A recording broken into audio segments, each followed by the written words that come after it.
Welcome to Northern Kentucky History Hour. We are letting all of our friends on Zoom into the meeting. Thank you so much for joining us tonight. This is Northern Kentucky History Hour. If you're with us on Facebook or if you're with us on Zoom, we are just going to take the next minute or so to let all of our guests here into the meeting, and then we will get started with tonight's program. We are so glad to have you all with us. Thank you so much for coming. All right, for those just joining, this is Northern Kentucky History Hour. It's going to be just a couple minutes as we let everyone into the meeting, and then we will get started. Probably about another minute. All right. Okay, that's enough, and we'll kind of let everybody else in as they arrive.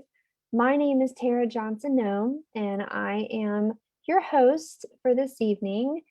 This is our 46th episode of Northern Kentucky History Hour, and we are so glad to have you all with us tonight for this episode. This is a project of Behringer-Crawford Museum. I'm on the board of trustees for Behringer-Crawford Museum, serving as vice president this year. And just want to say a few thank yous before we get started with our program. I see some museum staff, museum volunteers, other trustees on the Zoom tonight. And I know we have friends on Facebook joining us as well. And I just want to say thanks to all of the individuals, past presenters, who are all with us, and just say thank you for supporting this kind of crazy project that we came up with a year ago now. So it's a lot of fun, and really appreciate all of your support. Also want to say how much we appreciate the financial support of a few organizations. Behringer-Crawford Museum is supported by the City of Covington, Kenton County Fiscal Court, ArtsWave, the Kentucky Arts Council, the Northern Kentucky Sports Hall of Fame, and the Carol Ann and Ralph B. Hale Jr. U.S. Bank Foundation. We're also supported by our members. I have been kind of waiting to share this number, but I am so pleased to share with this group that 45 individuals have joined as members of Behringer-Crawford Museum as a result of Northern Kentucky History Hour, and we are so proud of that number.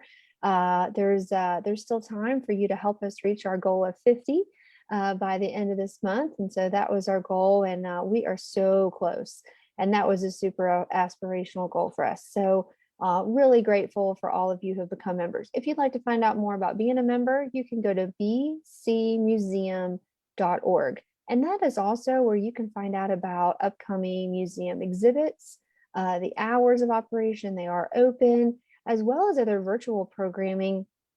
Our curator of collections, Cayson French, does regular YouTube posts about the exhibits and other Northern Kentucky landmarks. They're always a little shorter than this. They might be 5 minutes, and it's a great way to get a little dose of history in the middle of the week.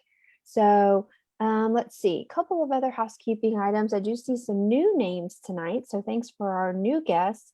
Wanted to let you know, if you're watching on Facebook, you can put notes or questions in the comments, and I'll be watching for that and ask those of our guests at the end. Same goes for those of you on Zoom. If you notice that you're muted, but don't worry about that. We still want you to participate, so you can write notes or comments in the chat.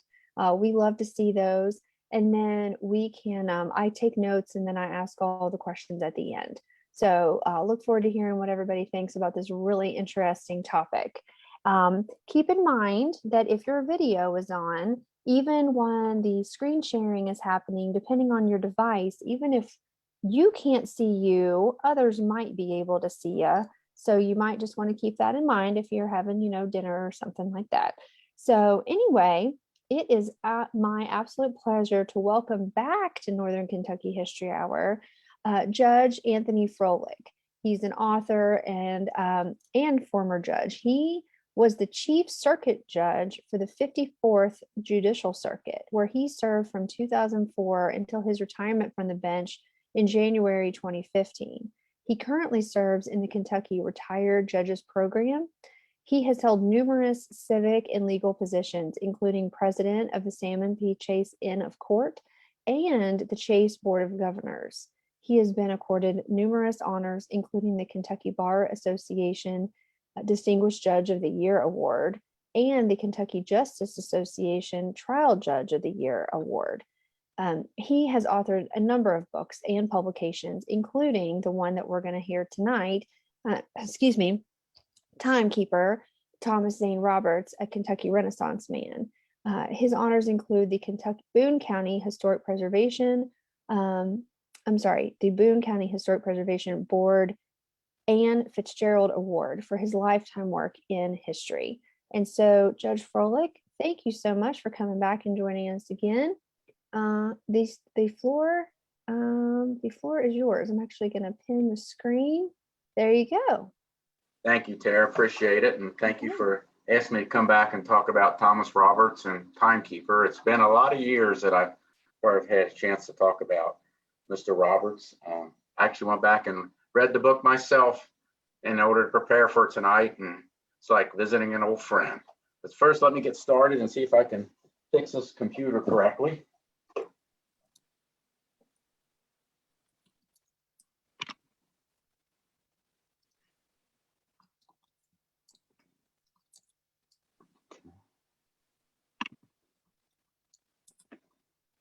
There we go. Okay, so many of the people in this audience probably know about the clock and probably have seen it at the Heritage Bank here in Burlington or when it was formerly displayed at Northern Kentucky University. I first became aware of it when I was in high school. The high school would have an annual field trip out to Ralph Cayson's farm and see the clock as part of the calculus class. But all that stopped in 1975 after the death of Ralph Cayson, who was Mr. Roberts' nephew, and the clock was moved for the first time since its invention in 1909 to Northern Kentucky University. And by that time, I had become friends with Ralph Cayson, and after his death, I had become involved in the movement to the university and was actually helped there and helping its removal. So the clock itself is 7 foot, 8 1/4 inches high, and 34 inches wide, and contains basically 4 sections: the Planetarium, the Lunarium, the Zeph Thomas timepiece, and a section showing the days of the week.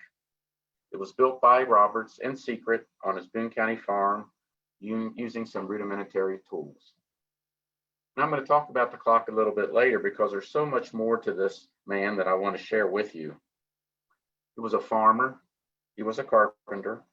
Some of his handiwork is still around the county, such as the Bellevue Baptist Church, and he built numerous houses. He was also a famous Boone County professor in the school system. He was an inventor. He was a writer. He was a singer. He helped put in one of the first telephone systems in Boone County. And he was a deeply religious man. He remained a bachelor his entire life. Mr. Roberts was born on a farm in Middle Creek Road, about 6 miles from Burlington, on October 4th, 1851. He was the ninth child of 10 children born to Thomas and Roxanne Odell Roberts. The family had come from New England at an early time here in Boone County. We know they were living in Boone County by at least 1842. It was in 1846 that Mr. Roberts bought what was known as a steam mill track, which traces its history back to the first mill here in Boone County. The farm consisted of 250 acres that bordered Middle Creek. And the Boone Cliffs Conservancy Park that we now have here in Boone County was part of this farm. And Mr. Roberts resided on this farm for his entire life. Now, the name Zayn was a family name. The family claims to be relatives of Ebenezer Zayn and his sister Betty Zayn. Colonel Ebenezer Zayn was a Revolutionary War colonel and a famous Indian fighter who was appointed by Congress in 1796 to open a new road from Wheeling, West Virginia to Maysville, Kentucky, and was first known as Zane's Trace. Congress awarded him a bunch of land for doing that, and that land included the cities of Chillicothe, Zanesville, and Lancaster, Ohio, as they exist today. Betty Zayn was a legendary woman She's most known for during the siege of Fort Henry during the Revolutionary War. The men in the fort had run out of gunpowder. So amidst all the fire, she ran out of the fort, ran to a storehouse, filled up her apron with gunpowder, and ran back into the fort while the Indians were shooting at her. So Robert's childhood here in Boone County was like that of most of the boys of his day and age. He was taught the trade of carpentry from his father. He farmed, he milled, and he applied his learning of these trades to various extents throughout his lifetime. He supplemented his education that he received at home because his father was a very smart individual and believed greatly in education. And Roberts attended the common schools in the area, started at Locust Grove, and that's where he mostly went, and also the common school at Willoughby for a period of time. But in December of 1873, Roberts began attending the Morgan Academy in Burlington. And as all of you know, this was kind of the school of ultimate institution for learning in the area at this time.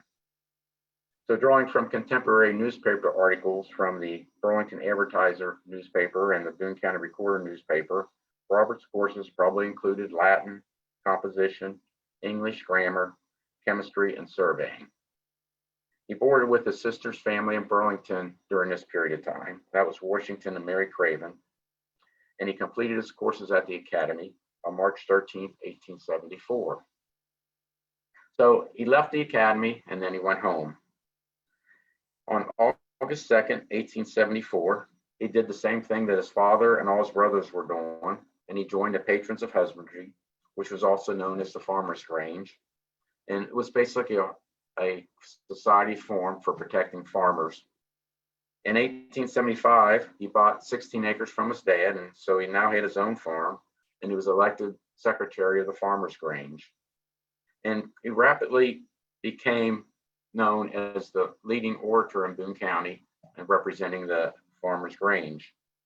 At the annual social gathering of all the local chapters in Boone County and Kenton County at the Harvest Home grounds, he was always chosen as one of their speakers. And in his own chapter, whenever there was a special occasion, he was the guy who was called upon to make the speeches.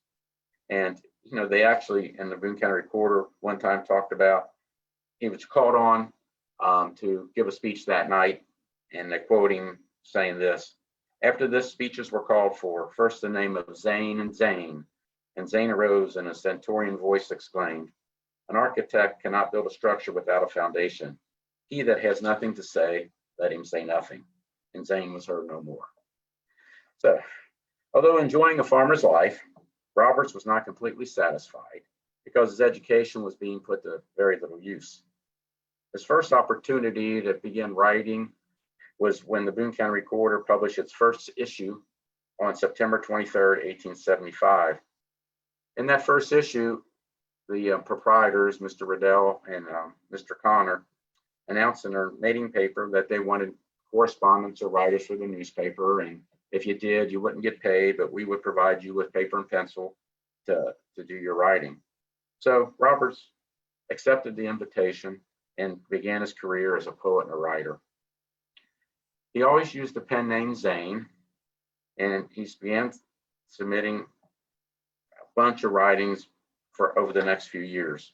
His first poem, which was entitled Pensy, was published on December 23rd, 1875. This poem contained a bunch of moral connotations, as did many of his later poems. Many of his poems were satirizations, a lot of them about love, a lot of them about marriage, although he did write a lot more poems that were serious in nature. He also had this knack of writing fictional narratives, and all the action would occur within Boone County, and people would know where the sites were, but he would change the names and you wouldn't know whether it was who he was writing about and if this thing really happened or not, because there would be other articles that people would write saying, hey, this wasn't me, or that ain't the right story, even though he's using somebody else's names. His shortest poem was entitled Love, and that was published on February 24th, 1876. And it's a little example of Robert's techniques of poking fun at love. You look at this poem and you can understand his command of language and his ability to use rhetoric within his writings. And I'm going to read this particular one to you. It's very short. Love is infatuation, or rather fascination. Some call it adoration, but in my estimation, it's simply dissipation. 'Tis not now my vocation, just a defining station, the characterization of love. The situation of those in this location is mental aberration, coupled with desperation, and my recommendation to such is flagellation. 'Tis said procrastination, used with immoderation, curses this intoxication. If so, go warn creation to crawfish like the nation. So his career went on for several years. It was terminated when his father died. His last poem was called A Modern Husband, published on October 26, 1876. And when his father died expectantly, he was the only child left on the farm that was doing the milling and the farming. And his mom was still alive and somebody had to take care of her. So he basically started farming and milling full time. But he still had time for intellectual pursuits. He attended spells. He went to temperance lectures. He was a big temperance guy. Theological debates or anything of educational value he could find, he would go do it. He organized his own literary society at Locust Grove on November 22nd, 1877. And these kind of societies were quite common during this period of time. There were these efforts to organize people into some type of intellectual atmosphere. And they would have debates, reading of essays, reading of poems, or they would have these things they called sings take place. It was also about this time that Roberts made the decision to become a teacher. One of his first contacts that we saw where he was interested in teaching on a professional level occurred on August 17, 1876. He was a member of the Middle Creek Choir, and he sang in these entertainment proceedings for the Teachers Institute in Burlington. The Teachers Institute had just begun in 1872, and it was the first effort of getting all the county teachers together from these one-room schoolhouses. And the Teachers Institute would certify individuals as teachers. They would do examinations of teachers. They provide discussion of teaching techniques and actually became the first process in Boone County for trying to improve teaching within the Boone County and within the common one-room schoolhouses.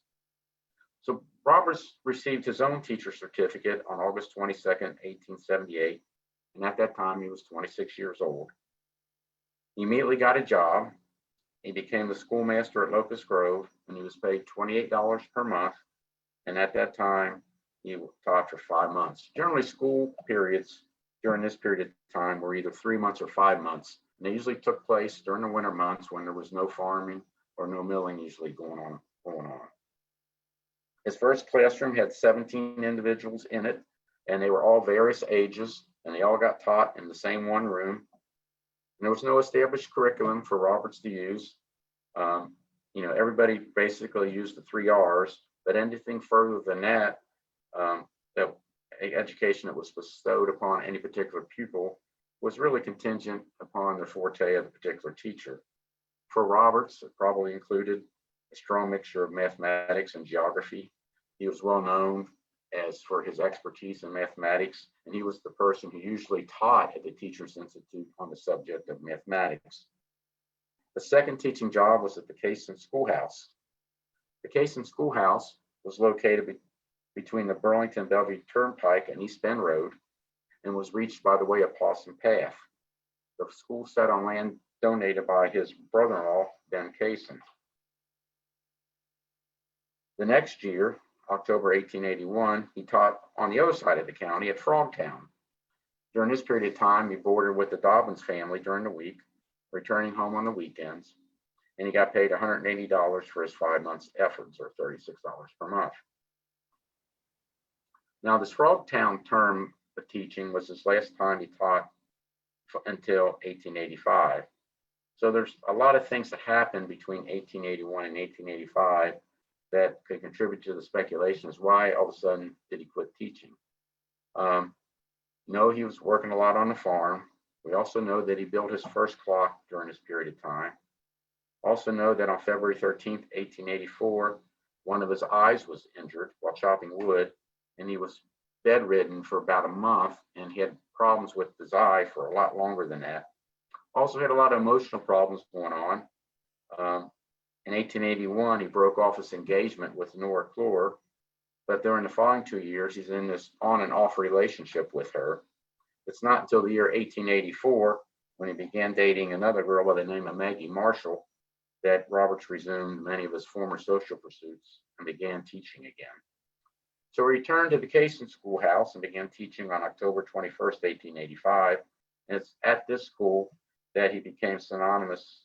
You know, his name and the Cayson Schoolhouse became one and the same. If you go back and look in a lot of the old pictures of schoolhouses, you'll see Thomas Zane Roberts with his students in front of that schoolhouse. I've seen several different types of that through all the history books.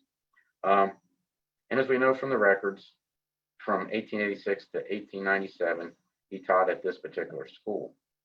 And it was during these years that Roberts really made his reputation. He became known as Professor Roberts during this period of time. He was always elected to the 4-person executive committee of the annual Teachers Institute. And he was always one of the instructors on 1 or 2 or 3 subjects during those institutes. When you look at the August 24th, 1892, the Boone County Recorder listed the top area educators and did a little biography of them, and then included Roberts. And one of the things they said about Roberts, and I'll quote it, T.Z. Roberts is another Boone County bachelor who takes pleasure in developing the youthful mind. And since 1878, he has spent much of his time in the schoolroom, surrounded by his neighbors' children.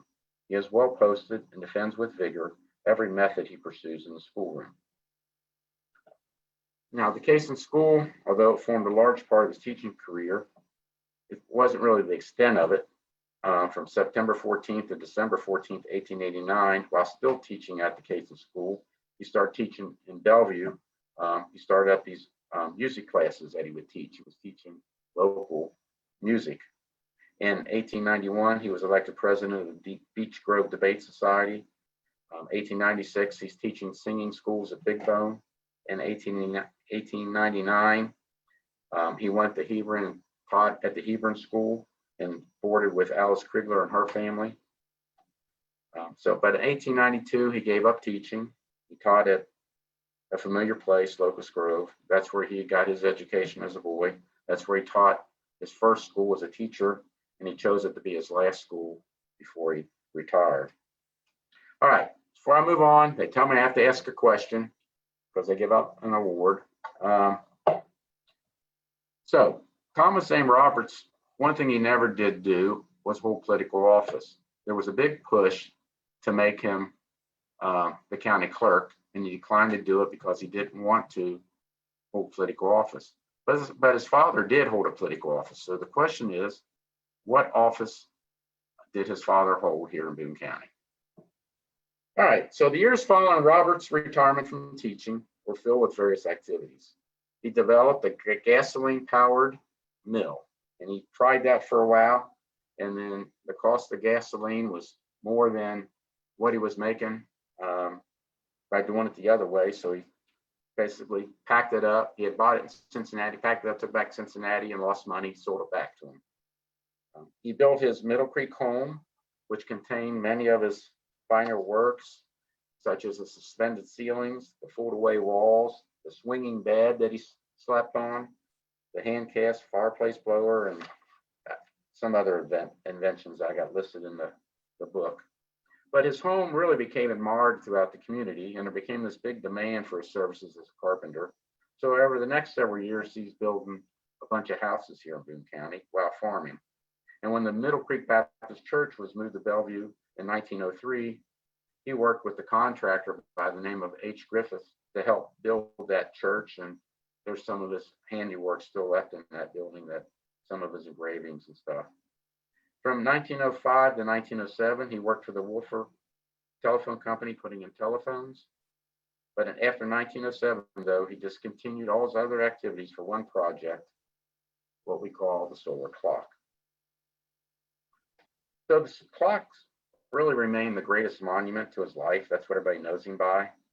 And the association has become so indistinguishable that has foreshadowed many of, I think, of his other fine achievements and contributions to our society. And the situation, though, has been perpetuated by this myth embracing the origin of the clock. And numerous newspaper articles, numerous magazine articles have continued to contribute to this myth. And all of them generally restate the same myth. They quote one after another.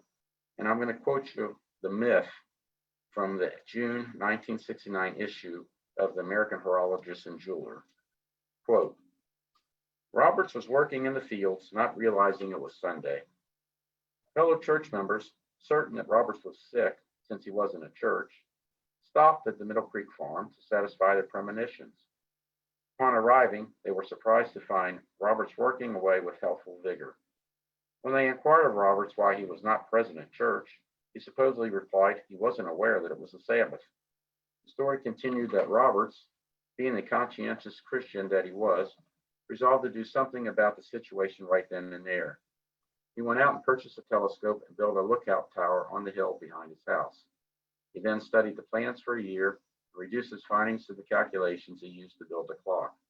He then secretly spent another year building the timepiece, which was quietly unveiled in the kitchen of his home in 1913. You know, this fabrication of the solar clock's origin and Robert's astronomical and clock-making abilities has given him kind of this aura of incredible genius. And I think it really takes away and increases the difficulty of appreciating the actual qualities of his achievements in building this clock. Kind of reminds me more of the story of George Washington, the Cherry Tree, than the real truth. So if we go back and reorient the basic elements of this mythology, then maybe we get a more helpful perspective of what really happened. So let's start off by talking about his development as a horologist. Robert's first known contact with inner workings of a clock was on January 28, 1882.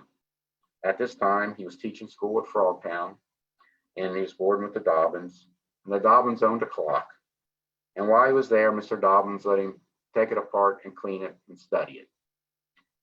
So, you know, although cleaning a clock's not the same as building one, it just shows that he began his interest in clocks long before he built the solar clock. So the next known experience with clocks occurred the following year. According to his diary, he spent a rainy afternoon, December 7th, 1883, working on a clock. What makes that particular entry intriguing is a passage in the diary recorded 6 months earlier on March 25th. He wrote, I forgot today was Sunday, so I worked till noon before I found it out. So in retrospect, this is the only Sunday that Roberts mentioned missing church in his entire life. In fact, you can see throughout his life, he would attend church more than once. And back in those days, you know, they did not have church at the same facility every week. You know, a pastor might serve 4 churches, so he might be at the Middle Creek Baptist Church only one time, and he might be in Hebron the next week or whatever. But Roberts would go to church every week, no matter where he had to travel to, and sometimes he would go to more than one church on a Sunday. So that was the only time he ever missed church on Sunday that we can ever find in his diary. Now, after his death, his nephew, Ralph Cayson, purchased the farm from Thomas Roberts. In fact, when Ralph Cayson got married, right after he got married, he came and lived with Thomas Roberts, him and his new wife. So there is a paper that we found. It's a very short paper, it's not very long, in the handwriting of Josephine Cayson, and she titled it The Life of Thomas Zane Roberts. And in it, she talks about a smaller clock that Roberts built long before he built the solar clock. And I'm going to quote from her. He began by building a calendar clock that would tell him the day of the week. As he said, sometimes he would get mixed up when living alone and forget when Sunday came. Some tell on him that one Sunday morning he was working away on the place when one of his neighbors came along and asked him why he was working on Sunday. Why, he said, is it Sunday? And when the neighbor convinced him it was Sunday, he laid his grubbing hoe, I think it was, and went to the house. So this set him to studying on a clock that would tell the day of the week, and he soon studied out the building to build a small clock. So this clock is 26.5 inches tall and contained the necessary equipment that he wanted at that time. It had a dial which showed the day of the week. The clock also had a calendar attachment which showed the month and day of the week in addition to the time of the day. We know that Roberts still had this clock as late as February 21, 1893, because he recorded in his diary that he fixed this clock. Sometime after this date, possession of the clock passed to George Coons, who was Roberts' neighbor at this time, lived on across the creek from him. The rationale for the building of the calendar clock and that anecdote of Roberts' missing church over time became attributed to the solar clock's origin quite easily, especially with that one object gone, the calendar clock, whose presence, if it was still in his home, might refute the story. Another tenet of the mythology was that Roberts bought a telescope, studied the planets for a year, and then applied his findings to the calculations of the clock. But this part of that mythology is also misleading. Roberts himself stated in his diary that on March 18, 1902, he went to Cincinnati and bought the telescope. That was at least 7 years before he began working on the solar clock. And though he was an amateur astronomer, his seriousness for this field of science cannot be questioned. He began his study of the stars by observing them from the roof of his house. But over a period of time, he found this wasn't going to work. So he constructed an observatory above the towering hill behind his house. And that hill on that spot is now part of the Boone Cliffs Conservancy Park. He built a 12-foot high conservatory, and it could have the ability to seat 12 people. And of course, he said that proved an immeasurable improvement over his earlier practices. He also claimed that while sitting in the observatory, perched at his telescope, he could watch his sister feed her chickens on the farm across the Ohio River in Aurora, Indiana.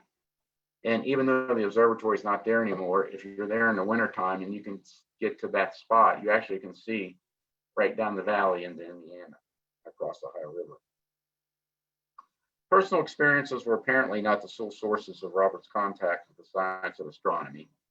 Newspaper articles concerning the Royal Astronomical Society were pasted in the scrapbooks. Whether articles such as these served as a basis for his calculations for the planetarium and solar clock, or whether the calculations were derived solely from his own observations, we just don't know. And all this is also compounded by the fact that the power of the telescope has remained unknown because it was bequeathed in his will to somebody from a relative in Missouri, and it's never been able to be found since that date. The assumption is both that his personal work and secondary information contributed to the solar clock's development, but even all the horologists and the experts give credit for the calculations to Robert. So, why and when did 6-year-old Roberts conceive of building the solar clock? We don't know, still a mystery. His niece, Josephine Cayson, in her paper stated it was because Roberts desired an improved clock over his earlier calendar clock. None of Roberts' own writings suggested any reason for building the clock, nor has he given any indications to anyone or written down anything anywhere. If you talk to the people who were alive at that point in time, they said he just decided he wanted to do it. No one, not even members of his own family, knew of the existence of the solar clock until Ralph Cayson and his new wife came to the house in 1913 and just saw it sitting against the kitchen wall. It was just there one day. It has generally been acknowledged that it took about 2 years to build the clock, and Roberts, that's kind of what the mythology holds. And Roberts himself always said it took him about 2 years. And when you look at the diary and look at the time frame, it all makes sense. The earliest date on which Roberts could have begun his work on the clock was in March of 1909. He kept entries in his diary from October 4th, 1872 until May of 1908. The last entry was in 1908, and then 10 months later, he writes these words in his diary: "Commence keeping house in the shop." The shop refers to his workshop, which was adjacent to his house and contained his tools. So if this last entry was indicative of the fact that he was beginning his work on the clock at that time, then that 10-month intervals probably holds the real reason why he said this was the time I was going to do it. Now, the people in the community knew he was doing something because he was moved out of his house and was living full time in a workshop around the clock, is what he said he did. So nobody actually knew what he was doing, and there was all these speculations going on in the community at the time. Most people believed he was building an airplane. People saw him using a telescope, and news of the Wright brothers' accomplishments had reached Boone County by this time. And perhaps just as many people were surprised to discover the solar clock when it was unveiled. So if you look at it there on the screen, it's 7 foot 8.1 inches high, 34 inches wide, and it's got 4 sections. At the top is the planetarium. Then as you look at the middle section, on the left is the lunarium. On the right is that Thomas timepiece. And then on the bottom is the dial showing the days of the week. The most integral and vital section of the clock was the Z. Thomas clockworks. It provided the motive power for all the other sections. That timepiece inside has an 8-day spring motor. There is a large pendulum that provides the motive power. And there also is a second weight fall that he has inside that casement, and that is necessary to generate the power for the planetarium. That second weight fall only needs to be raised twice a year. On the clock itself, the Roman numerals on the clock represents the hours, and the smaller dial inside there, located within that face, ticks off the seconds. I'm going to change the screen so we can get a better look at that planetarium. So that's the planetarium. I think that's the most fascinating section of the clock. It's by far the largest section of the clock. The diameter is 2 feet, 8 inches, and the depth is 8 1/4 inches. So the planetarium is an abbreviated model of the Earth's solar system. Located in the center is that gold-colored disk. That represents the sun. Rotating around that disk or the sun are 4 spheres, similar to the size of golf balls. The spheres represent the planets of Earth, Mars, Venus, and Jupiter. Each sphere is on that planetarium on a distance on a scale approximating that of the solar system. The circumference, if you look around that circumference of it, it's marked off in months and days. So you can tell whatever day of the year it is by looking at the position of the Earth's hand. And also, as you look at all the planets on any given day, you can tell where the 4 planets are in relation to each other as well as to the sun. So Roberts' choices of the 2nd, 3rd, 4th, and 5th planets in the solar system was remarkable because he did it in 1910, which is about 20 years before Pluto was even discovered.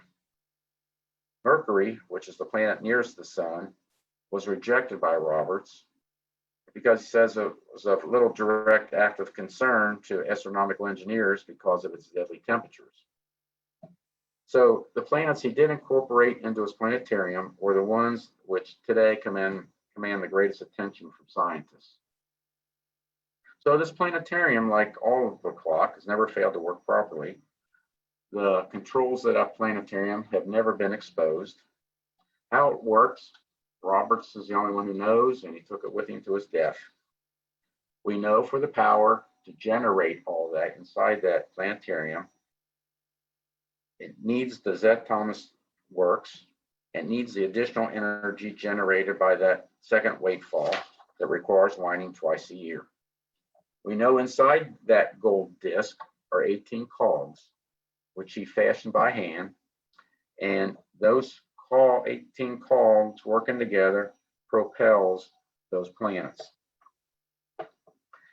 He did write in the back of his diary, he was trying to explain the dimension of the cog wheels and what he calculated as the overall error factor. He said Venus hand gains 1 degree of arc in 1,656 days. The Mars hand loses 1 degree of arc every 46 years. The Jupiter hand will gain 1 degree of arc in every 250 years. And the Earth hand gains 1 day every 4 years. And that's how he compensated for leap year. The size of these cogs and the dimensions that he wrote in his diary are so small, it's hard to understand. For example, the Jupiter drive cog, which is one of the 18 cogs, he wrote 15 diameters, and the steps are 4,774 10,000ths of an inch. So it's really difficult to conceive how Roberts accomplished this feat with what tools and what materials he had to work with. A professional horologist, J.M. Huckabee, inspected Roberts' workshop in June of 1969. He found in Roberts' workshop artifacts from the construction of the solar clock. And Huckabee's summarization was the following, quote, pinions were of the lantern type, and a few spoiled pieces indicate the wheels were hand cut with a file. An overhead shaft indicates some form of power tools were used, but there's no evidence of their type. This shaft that Mr. Huckabee referred to was a part of a crude metal lathe used in the cutting of the cogs for the planetarium. And as Mr. Huckabee already mentioned, only the 5-foot circular shaft remained of this lathe. So if you go to the Heritage Bank and you want to look at the clock, there's a little glass case over to the left where it has artifacts from Thomas Zane Roberts' life. And in it are some of the pieces of the cogs that he was working on that he never used. So you get an idea of what those cogs look like and how small they were. I'm going to take us to the next section. All right, there's the other section. So the third one we're going to talk about is the one to the left. That's the lunarium. This feature is supposed to be the Earth's moon, and it's a little bit larger than a grapefruit. Its function is to record the inconstant phases by revealing the appropriate portions of its white and black hemispheres. So you can go out and look at this and you know what the moon's going to be like that night. It rotates on an invisible axis in the recess in the cabinet. And he disclosed the measurements and calculations for lunarium on the same page in his diary as a planetarium. We can tell from his writings that this lunarium is internally dependent on both the planetarium and the Z Thomas timepiece to have its correct movement. So the last section we're going to look at is the days of the week.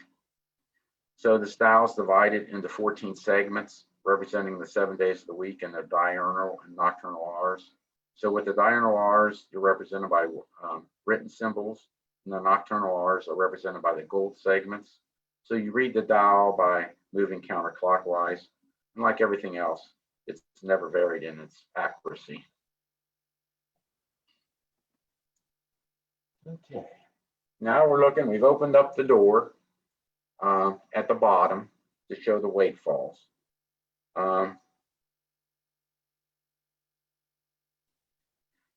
So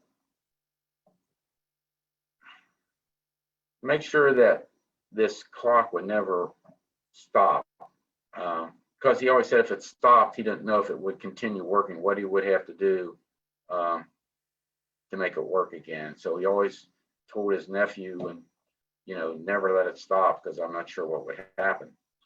So he installed an alarm system in it. And you can see that on the left-hand side, there's a little wooden pedal there.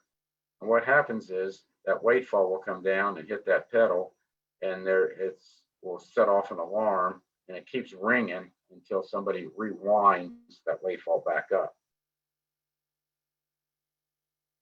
So he also installed into the planetarium a lighting system, and what's kind of surprising about that is he didn't have any electricity on his home at this point in time. And the casement of the clock's also interesting. I mean, as I told you before, he was a master carpenter mechanic, and he said, a lot of hours building the case. It's made out of walnut, and he said all of it was taken from his Middle Creek farm and chosen for its intrinsic value as well as its extrinsic beauty. So each piece of wood that he built this clock with had a story or a history, and Roberts would sit around and recite a story about each piece of wood. And all these stories, I wish somebody had written them down, and they faded from memory. The only ones that I'm aware of that people still knew about when I was alive, when he was alive, was that the two panels in the door were made from solid fence rails taken from two different areas on his farm. So despite what he accomplished with respect to this particular clock, he just wasn't really satisfied with it. He thought he could do better. So at the time of his death, he was building a new one. The only thing we know about what he was going to do in the new clock that he was starting to build was that it was going to have a striking mechanism built into the clock. But he died in 1925 and never really got a good start on that particular clock. This is a picture of his home. So Robert's death, like everything else, was atypical. In January 1924, he was found unconscious on the floor of his barn. He was carried to the house, and when he awoke, he got up and took his place at the dinner table. When members of the family explained to him what had happened, his only remark was something to the effect of, "What a pleasant way to die." His true feelings were disclosed much better in some prayers that he wrote in his diary in the very back, right after this happened.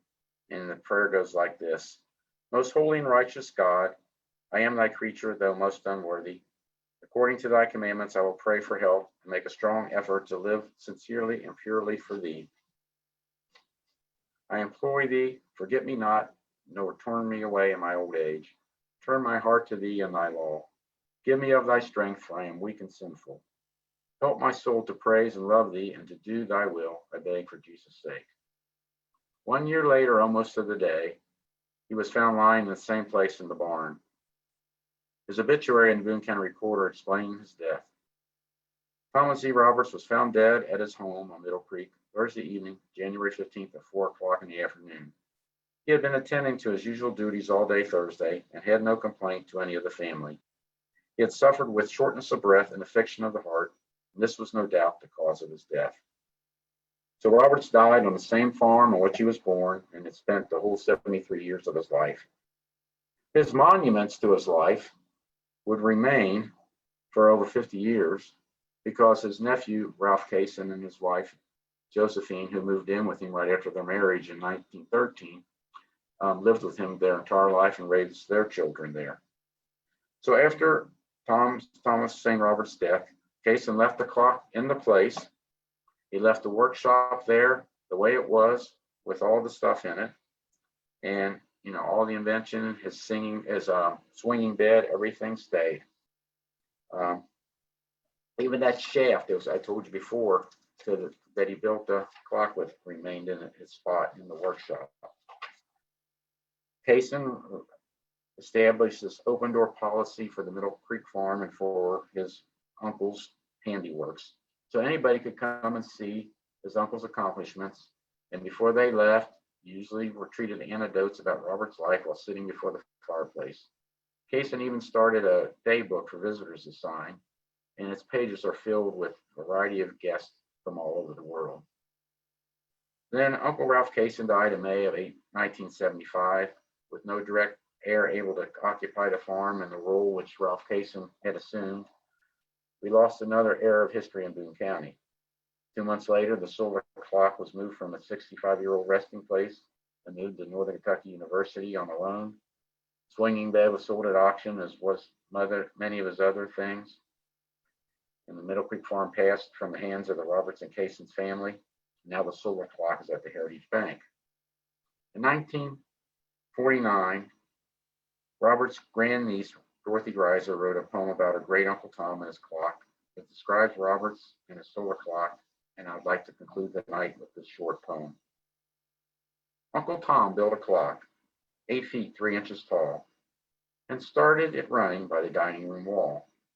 For 36 years, it's ticked seconds away, showing month, day, and hour, minutes, seconds each day. And it shows you the moon, sun, and stars in the sky. It's so perfect that not even leap year gets by. The cabinet he made out of walnut rails, it took axe, saw, and plane, screws, hammering nails. For 2 years he labored, but just in spared time, not a soul knew his meaning of his project sublime. He figured on paper, boards, and finally a slate to get all the ratios accurate and right on the date. And the round box called the sun, or 18 calls cut out of brass, which he figured and cut so the planets could pass. And the order they travel in their path in the sky, and their difference in speed is timed perfect. Oh my. The moon changes constantly as it does in the sky, showing all of its phases to those who pass by. Then the days of the week are shown perfectly clear. Not one thing was forgotten, and we treasure each year. All is run from the clock, with shafts leading each way. 2 weights are the means of its power and sway. The knowledge and patience to figure it all is too great to be measured till after the last call. People from all over the land to look at this wonder and hear the man who wanted so much to do what was right, that he studied and watched both by day and by night, that he might build a clock that would keep him in place, so when Sunday came around, he would be in his place. As teacher of Sunday school and director of song, yes, he served Jesus faithfully all his life long. So Tara, I'll turn it back over to you. All right. That was awesome. If you don't mind hitting stop share, and then we can take some of these questions, lots of questions. It's just such a fascinating story. And I did want to make a quick plug that the book has additional excerpts from his journal. I have a question about that actually in just a second, because I was looking through the book prior to this and have it on my list of things to dig into even more thoroughly. But it's really good, and it is something. Where could somebody find it if they wanted to get more information, if they wanted to get the book, Judge Frolick? It's now out of print. I have some extra copies. If anybody's interested, just give me a call. Okay. So they can, if you guys want to reach out to me or Shane, you guys have our email from the notices when you get registered. So you can, if you're interested, you can reach out to us in the email, and then we can get you connected. So that's cool. Okay. So let's start with the quiz. And I neglected to explain to our new guests what this is all about. So we just thought this would be kind of fun. We've probably watched a little too or listened to a little too much NPR over the years. So we have a quiz, and if you win, bragging rights, obviously, but also you win one of these really cool little pins, and they say BCM for Behringer-Crawford Museum. And then at the bottom in the green line, it's kind of hard to see, but it says Northern NKY History Hour.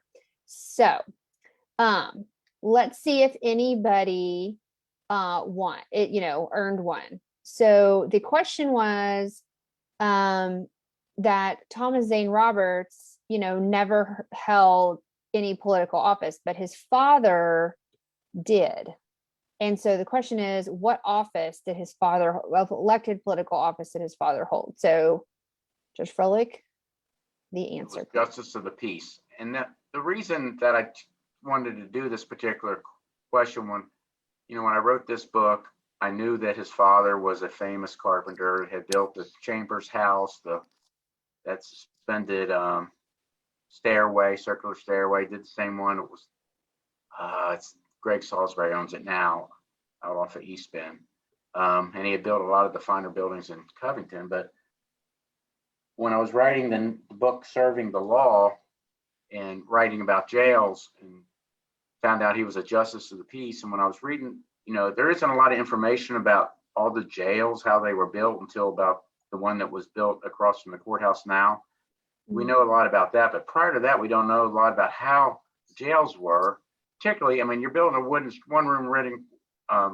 room wooden structure, and how do you keep people from escaping?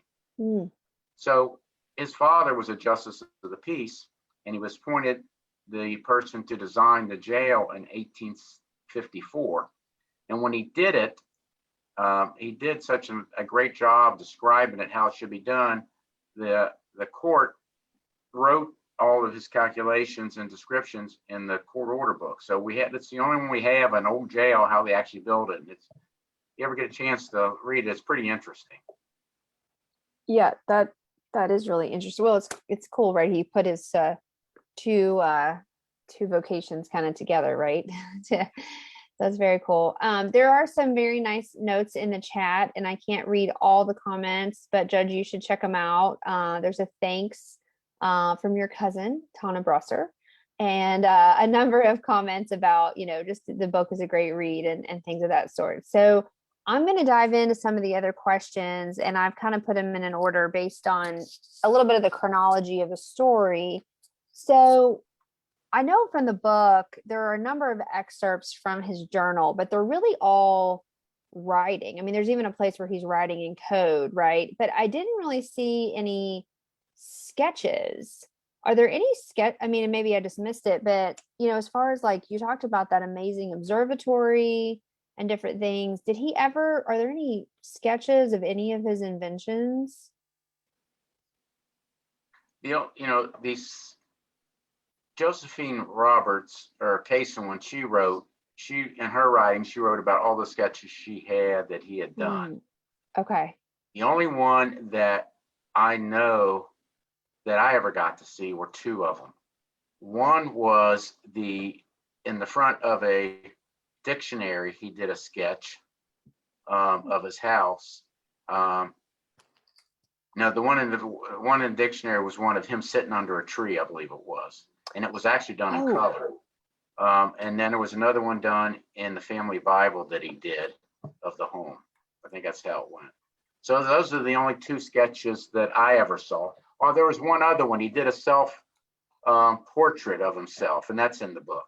Gotcha. But not really his, like, he spent so much time inventing all these things. It's just interesting that he didn't keep those together with the rest of his writings, that he put them elsewhere in some way. It's just kind of interesting. One of the pages, I forget what chapter is in, I list on one page a bunch of different things that he built that were kind of unusual. One of the things that, sometimes it's just little things that just amaze you.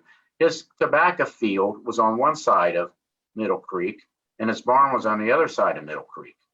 So what he did was he built this conveyor system where he would decide where the tobacco was. He would put the tobacco on this, and it would take it to the other side. Cool.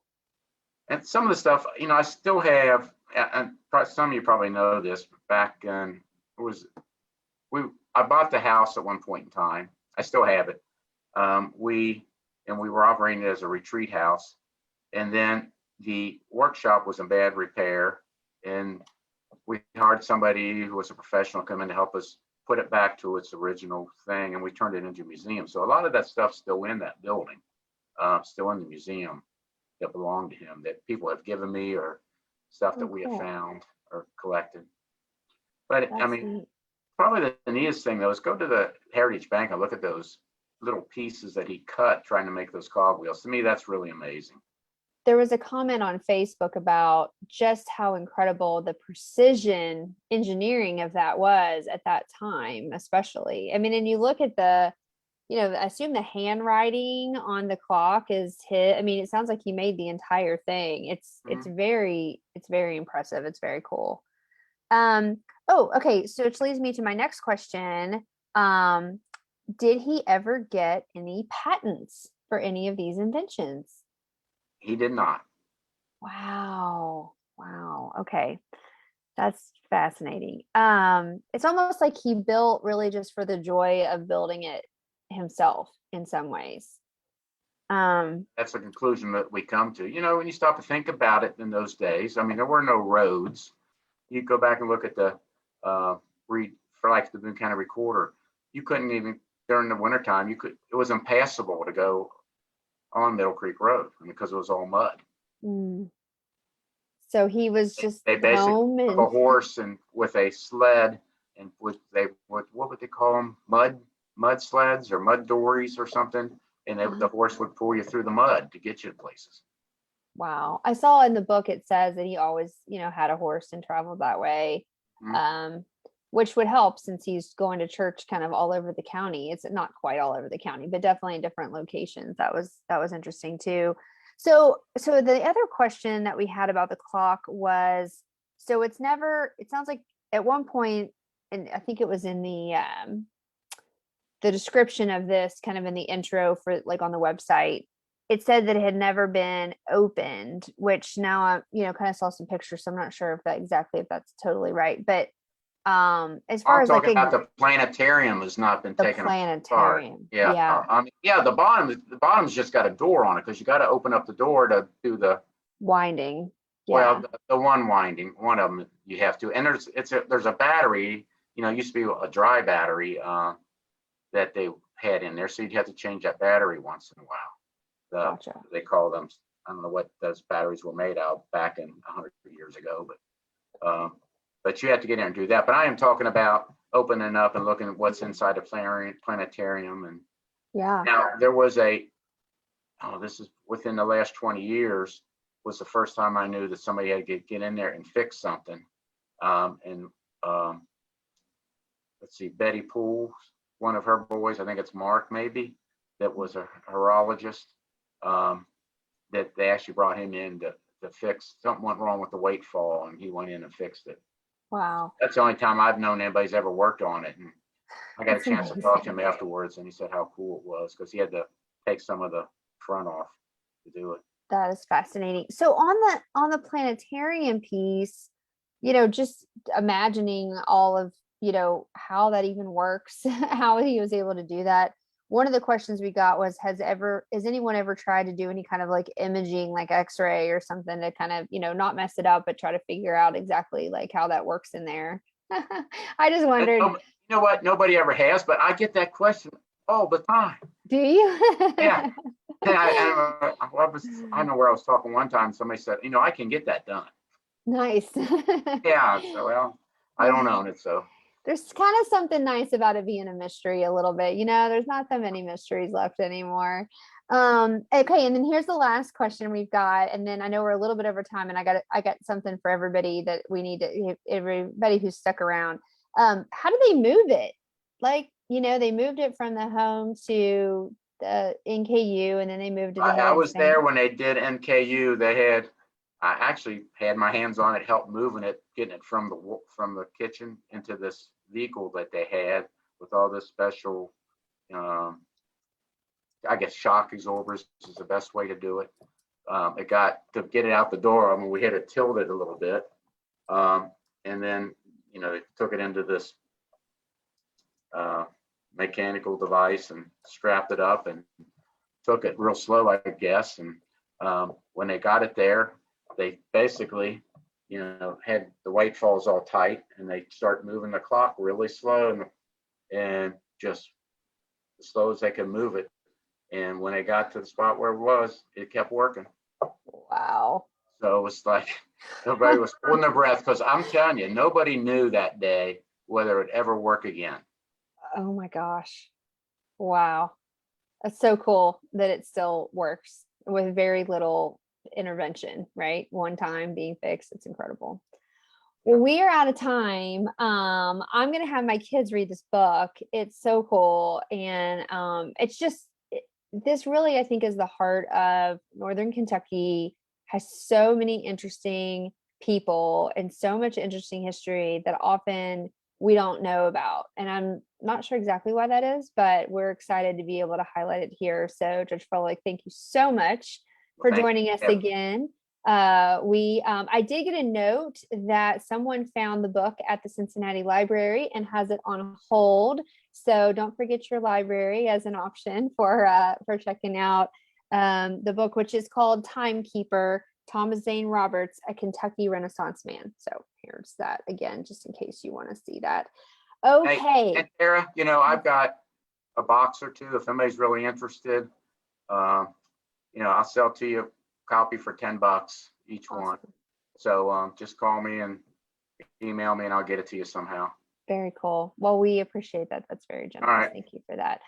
Hey, everybody else. Well, everybody, Thank you for sticking with us. I got a couple of things for you. I'm going to tell you our next week's topic in just a second. But first, got a little announcement about Northern Kentucky History Hour. And so wanted to give you guys an update. So I think I've said this in the past, but if you're a new viewer, you might not know. So I have an actual job that is not related to the museum. I'm actually the director of the Northern Kentucky Workforce Investment Board, which is housed at the Northern Kentucky Area Development District, where I'm Associate Director for Workforce Development.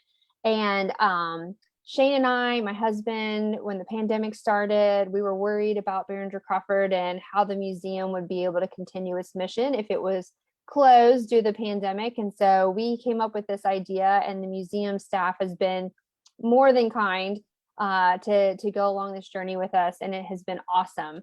But we're coming up on a year very quickly, and it's getting to be kind of a lot for us as a family. We've got 3 kids and jobs and a new puppy, and you can imagine it's getting a little bit hectic. And so I am retiring from this volunteer position effective the end of May. So this is one of our last presentations with me as the host, but I'm pleased to report that the museum staff has very graciously agreed to take this on as one of their in-house projects, which I think is going to be wonderful. So I posted in the chat to everybody, if you could please click on the link to SurveyMonkey and click before we sign off so that you're able to open it after we're done, and take just a couple minutes. It's just a couple questions, and indicate your thoughts about the future of Northern Kentucky History Hour, how long it should last, how often, all of those kinds of things.